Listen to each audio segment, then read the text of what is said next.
कुंभ नगरी प्रयागराज में रोज लाखों श्रद्धालु पहुंच रहे हैं। यूपी सरकार की तरफ से लोगों की सुविधाओं का खासा ध्यान रखा जा रहा है। रहने से लेकर खाने पीने की उत्तम व्यवस्थाएं की गई हैं।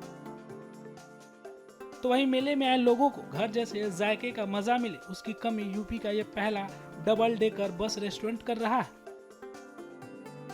दरअसल पंपकिन नाम के इस रेस्टोरेंट में ग्राउंड फ्लोर पर रसोई और पहले फ्लोर पर डाइनिंग हॉल है, जहां लोग बैठकर शुद्ध शाकाहारी खाने का लुत्फ उठा सकते हैं।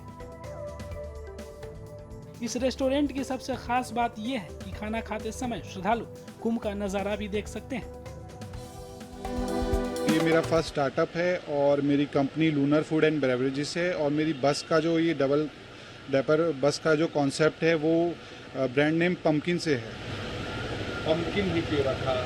सर, पंपकिन रखने का बेसिकली मेन रीज़न ये था कि जितने भी हमारे जो धार्मिक फेस्टिवल्स और जो भंडारे वगैरह जैसे टाइप होते हैं, तो उसमें शुद्ध मतलब पवित्र जो एक माना जाता है फल सब्जी के रूप में, वो पंपकिन है, कद्दू माना जाता है। तो उसी के थीम पे मैंने ये पंपकिन नाम रखा है, जिससे ये है कि कस्टमर को या मेरे गेस्ट को ये फील हो कि उनको घर जैसा ही मतलब खाने का स्वाद का वो टेस्ट का अनुभव हो।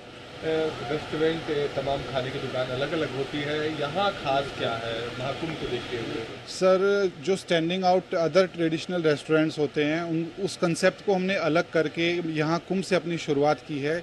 और डबल डेकर बस में कॉन्सेप्ट ये रखा है कि जो हमारा किचन है, डाइनिंग एरिया है, और जो किचन में हमारा ट्रांसपेरेंसी हमने पूरी रखी हुई है, और जो सात्विक जो अपना भोजन आहार है, जो भी हमारे धार्मिक श्रद्धालु साधु संत आए हैं उनका ध्यान रखते हुए ही हम लोगों ने इसको ट्रांसपेरेंट मॉडल पे ही रखा हुआ है कि किसी प्रकार की कोई बैकडोर वो ना हो कि मतलब किसी को ये लगे कि किसी लहसन प्रकार या किसी नॉनवेज रेस्टोरेंट में हम लोगों ने खाना खा लिया हो और कुछ अशुद्ध हम लोगों ने ग्रहण कर लिया हो स्नान करने के बाद।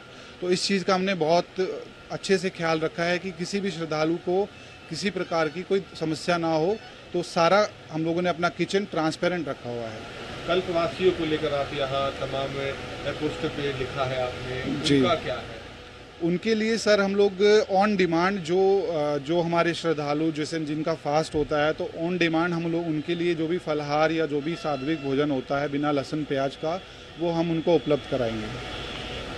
और कहाँ खोलने का आपकी प्लानिंग है? अभी चौथा आपका ये स्टार्टअप कब शुरू किया और आगे का क्या विस्तार है? सर, ये मेरा फर्स्ट स्टार्टअप है और महाकुंभ से ही मैंने इसकी शुरुआत की है।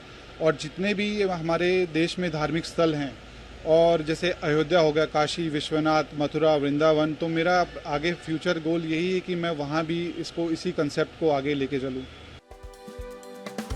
इस startup double decker bus restaurant के मालिक की माने तो भविष्य में इस कॉन्सेप्ट को काशी, मथुरा, अयोध्या जैसे धार्मिक स्थलों पर भी शुरू करेंगे।